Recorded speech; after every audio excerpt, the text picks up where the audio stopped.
The Codex Trials. Level 1, The Seams of Reality. Level 1, Pattern Sight. Chapter 2, First Contact. A sensible person would have gone home. Ethan knew this about himself, the way you know a fact about your own body. The knowledge was there, clear, flagged with the appropriate moral weight. A sensible person would have set down the box cutter, clocked out, walked across the parking lot, gotten into his 12-year-old Corolla, driven the 4 kilometers to his apartment, made a sandwich he didn't particularly want, and gone to bed. In the morning, he would have decided it was a stress hallucination. Low blood sugar, the flicker of an old fluorescent, and a brain that had been running on 6 hours of sleep for a week. He stood in the cereal aisle with his keys in his hand and understood all of this. Then he turned around and walked back to aisle 29. The store had a different quality now. Nothing he could point to. The same people were doing the same things. The arguing couple had settled on the medium jar and moved to checkout. The cashier had scanned her yogurt and was now scanning a bag of rice. The fluorescents hummed their usual tuneless hum. But something had gone thin at the edges. The air felt like a sheet of glass someone had left a thumbprint on. He reached the chickpea pallet. The light above it was steady now. No rhythm, no sequence. A broken bulb doing what broken bulbs did. He watched it for a full minute just to be sure. Nothing. He let out a breath he hadn't realized he was holding. Okay, so that's over.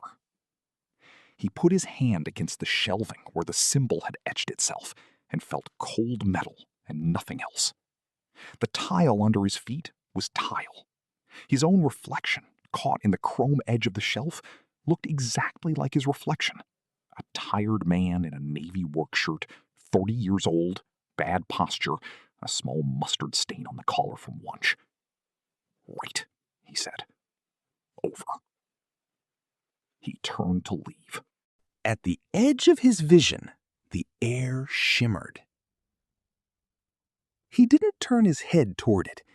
That was the thing that surprised him afterward. His instinct, trained by 30 years of human biology, should have been to look directly at the disturbance. Instead, he held still and kept his eyes fixed on the shelf, and used his peripheral vision the way you used it to see a dim star, which was a trick he had learned as a kid who'd wanted to know the names of constellations, and had taught himself out of library books because his parents didn't go in for stuff like that. The shimmer sharpened. Something was hanging in the air next to him. Not a ghost, not a projection. A structure, faint as breath on a mirror, occupying the space just above the shelf at roughly chest height. Lines, grid lines, arranged in a way that looked deliberate. He turned his head, slowly, and looked directly at it. It didn't disappear. "Oh," he said. His voice sounded stupid in his own ears. He said it again anyway, softer. Oh no. Because the thing hanging in the air next to him had resolved itself, while he was looking at it, into a 3x3 grid, and the grid had symbols in it. Ethan stared at it for a long moment. His first instinct was that it was a joke, a practical joke engineered by somebody with more technology than he understood, or a hidden camera show, or a symptom of the kind of neurological event that killed 30-year-old men in the aisles of grocery stores. None of those explanations accounted for why he could feel the grid's presence in the air, like a slight static charge on his fingertips when he raised his hand. He didn't touch it. Not yet. He looked at the grid the way he'd been taught to look at typos on page 312. Top row. Triangle, square, triangle. Middle row. Square, triangle, square. Bottom row. Triangle, square, blank. The answer, obviously, was triangle, alternating pattern. A first grader could solve it. Which was why he didn't answer. Because whatever had engineered this, whatever had frozen time and carved symbols into shelving and put a grid in front of his face, was not a system that administered first-grade tests to 30-year-old men without a reason. It was smarter than that. It had to be. Don't just read the pattern, he thought. Read what's wrong with it. He looked again.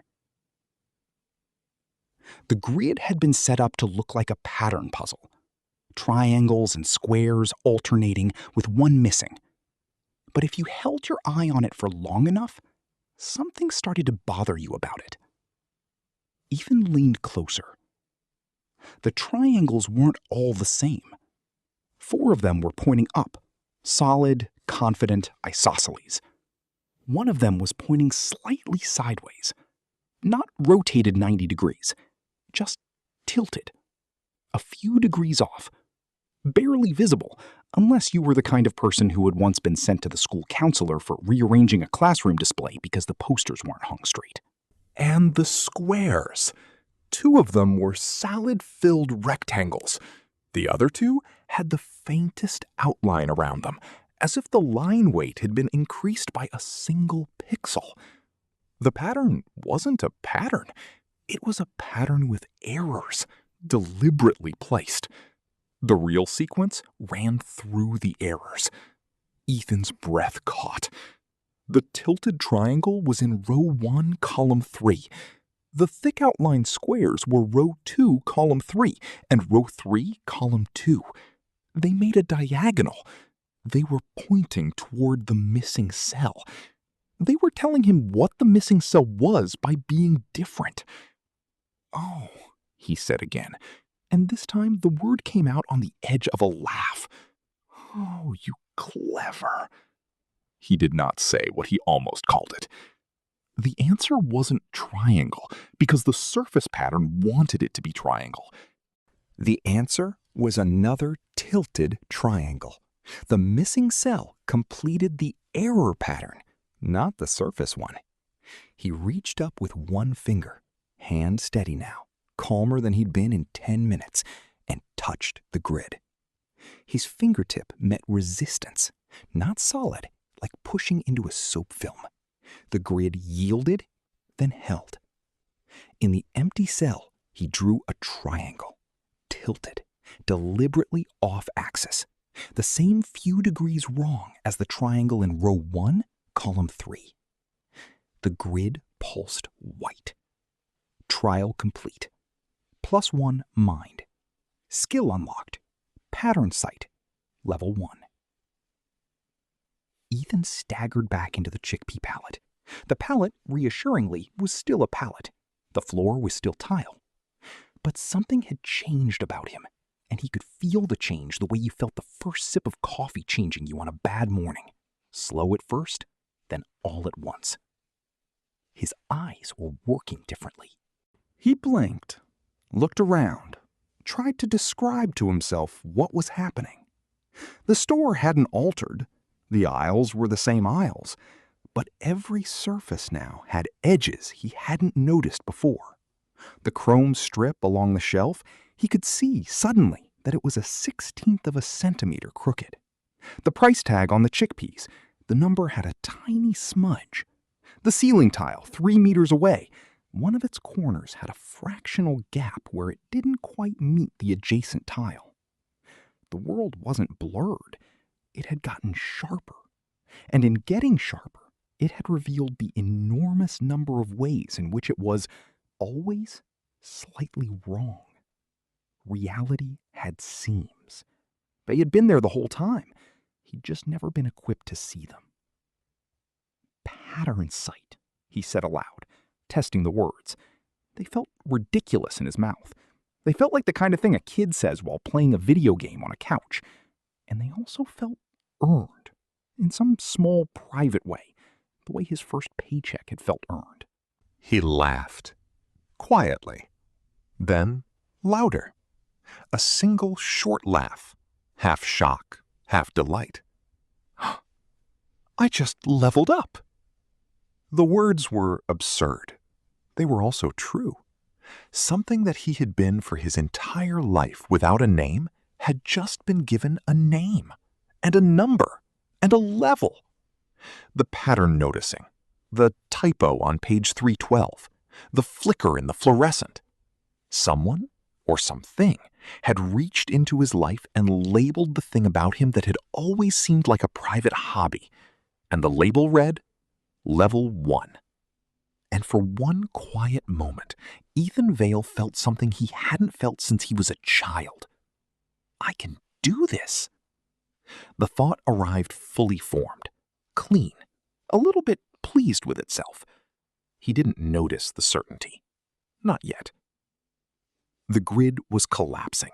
The lines unraveled into small curls of light that drifted downward and vanished before they reached the tile. But at the place where the grid had been, something remained. A single symbol, smaller and denser than before, rotating slowly in the air.